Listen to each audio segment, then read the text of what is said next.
നമ്മളിൽ ഭൂരിഭാഗം പേരും ദിവസേനയോ ആഴ്ചയിൽ 2-3 തവണയോ ഉപയോഗിക്കുന്ന ഒന്നാണ് ഷാംപൂ.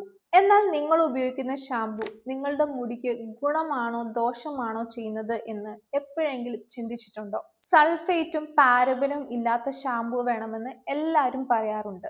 എന്നാൽ എന്താണ് ഇവയുടെ കൃത്യമായ അളവ്? ഇന്ത്യയിലെ നിയമങ്ങൾ എന്താണ് പറയുന്നത്? ഇന്ന് നമ്മൾ ഷാംപൂവിന്റെ A to Z കാര്യങ്ങളാണ് ഡിസ്കസ് ചെയ്യാൻ പോകുന്നത്. Welcome back to Signet style house. എന്താണ് ഷാംപൂ? സിമ്പിൾ ആയിട്ട് പറഞ്ഞാൽ നമ്മുടെ തലയോട്ടിയിലെയും മുടിയിലെയും അഴുക്ക്, അധികമായ സെബം, ഡെഡ് സെൽസ് എന്നിവയെ നീക്കം ചെയ്യാൻ ഉപയോഗിക്കുന്ന ഒരു ലിക്വിഡ് സോപ്പാണിത്. എന്തിനാണ് ഷാംപൂ? തലയോട്ടിയിലെ അഴുക്കുകൾ നീക്കി ഇൻഫെക്ഷനുകൾ വരാതെ നോക്കുന്നു. നമ്മുടെ ശരീരം സ്വാഭാവികമായി ഉണ്ടാക്കുന്ന സെബം അമിതമായാൽ അത് മുടി ഒട്ടിപ്പിടിക്കാനും താരനുണ്ടാക്കാനും ഇടയാകും. അത് നീക്കം ചെയ്യാൻ വേണ്ടിയിട്ടാണ് ഷാംപൂ ഉപയോഗിക്കുന്നത്. മുടിക്ക് നല്ല മൃദുത്വവും തിളക്കവും തരാൻ ആധുനിക ഷാംപൂ സഹായിക്കുന്നു. ഷാംപൂവിന്റെ ഗുണങ്ങൾ എന്തൊക്കെയാണെന്ന് നോക്കാം. തലയോട്ടിയിലെ അഴുക്കും താരനും നീക്കം ചെയ്യുന്നു. മുടിക്ക് നല്ല മണവും ഉന്മേഷവും നൽകുന്നു. നല്ല ഷാംപൂ ആണെങ്കിൽ pH ബാലൻസ് നിലനിർത്താനും സഹായിക്കുന്നു. അമിതമായ ഷാംപൂവിന്റെ ഉപയോഗം സ്വാഭാവികമായി ഉണ്ടാക്കുന്ന മുടിയിലെ എണ്ണമയം നീക്കം ചെയ്യുകയും മുടി ഡ്രൈ ആക്കുകയും ചെയ്യും. ചില ഷാംപൂവിലെ കെമിക്കൽസ് കണ്ണു നീറുന്നതിനും സ്കിന്നിൽ അലർജി ഉണ്ടാക്കുന്നതിനും കാരണമാകും. മുടികൊഴിച്ചിൽ വർദ്ധിപ്പിക്കാൻ ചിലപ്പോൾ തെറ്റായ ഷാംപൂ തിരഞ്ഞെടുക്കുന്നത് കാരണമായേക്കാം. ഇന്ത്യയിൽ കാണുന്ന മിക്ക ഷാംപൂകളുടെയും ഇൻഗ്രീഡിയൻസ് എന്തൊക്കെയാണെന്ന് നോക്കാം. സൾഫേറ്റ്സ്.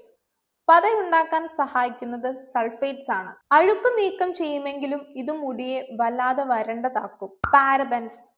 ഷാംപൂ കേടാവാതെ സൂക്ഷിക്കാൻ വേണ്ടിയിട്ടാണ് പാരബൻസ് ചേർക്കുന്നത്. എന്നാൽ ഇത് ഹോർമോൺ വ്യതിയാനങ്ങൾക്ക് വരെ കാരണമായേക്കാം എന്നാണ് പഠനങ്ങൾ പറയുന്നത്. സിലിക്കോൺസ്. ഇത് മുടിക്ക് താൽക്കാലിക തിളക്കം നൽകുമെങ്കിലും മുടിക്ക് ചുറ്റും ഒരു പാളി ഉണ്ടാക്കുകയും കാലക്രമേണ മുടി പൊട്ടിപ്പോകാൻ കാരണമാവുകയും ചെയ്യും. Fragrance and colours. മണത്തിനും നിറത്തിനും വേണ്ടി ചേർക്കുന്ന ഇത് സെൻസിറ്റീവ് ആയ സ്കിൻ ഉള്ളവർക്ക് അലർജി ഉണ്ടാക്കിയേക്കാം. മുടിക്ക് ഇത്രയും പ്രശ്നമുണ്ടാക്കുന്ന ഈ സൾഫേറ്റ്സും പാരബൻസും പിന്നെയും എന്തുകൊണ്ടായിരിക്കും ഇന്ത്യയിലെ ഷാംപൂകളിൽ കാണുന്നത്? ആരാണ് ഇതിന് പിന്നിൽ? ഇന്ത്യയിൽ കോസ്മെറ്റിക്സ് നിയന്ത്രിക്കുന്നത് CDSCO ആണ്. കൂടാതെ ഗുണനിലവാരം നിശ്ചയിക്കുന്നത് ബ്യൂറോ ഓഫ് ഇന്ത്യൻ സ്റ്റാൻഡേർഡ്സ് ആണ്. എന്തുകൊണ്ട് സൾഫേറ്റ്സും പാരബൻസും അനുവദിക്കുന്നു? പൂർണ്ണമായും ഇവ ഒഴിവാക്കിയാൽ ഷാംപൂവിന് പത കിട്ടില്ല. അതുപോലെ പെട്ടെന്ന് പൂപ്പൽ വന്ന് കേടാവുകയും ചെയ്യും. അതുകൊണ്ടാണ് കൃത്യമായ സുരക്ഷാ പരിധിയിൽ ഇവ അനുവദിക്കുന്നത്. ഇന്ത്യയിൽ പാരബൻസിന്റെ അളവ് ഏകദേശം 0.4% മുതൽ 0.8% വരെയായി നിശ്ചയിച്ചിട്ടുണ്ട്. സൾഫേറ്റ്സിന്റെ കാര്യത്തിൽ ഒരു നിശ്ചിത ശതമാനത്തെക്കാൾ കൂടുതൽ ഷാംപൂവിന്റെ pH വാല്യൂ 4 to 9 വരെ ആയിരിക്കണം എന്നാണ് പറയുന്നത്. ഇതിലൂടെ മുടിക്ക് അമിതമായ കേടുപാടുകൾ സംഭവിക്കുന്നില്ല എന്ന് ഉറപ്പുവരുത്തുന്നു.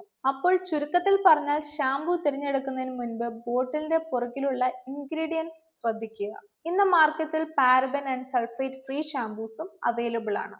ഈ വീഡിയോ നിങ്ങൾക്ക് ഇഷ്ടപ്പെട്ടിട്ടുണ്ടെങ്കിൽ ലൈക്ക് ചെയ്യുക, ഷെയർ ചെയ്യുക, സബ്സ്ക്രൈബ് ചെയ്യുക. ഞങ്ങളുടെ ഇൻസ്റ്റഗ്രാം, ഫേസ്ബുക്ക് പേജുകൾ ഫോളോ ചെയ്യുക. ഇതുപോലുള്ള ഇൻഫോർമേറ്റീവ് വീഡിയോസ് ഒക്കെ ആയിട്ട് നമുക്ക് വീണ്ടും കാണാം. ബൈ.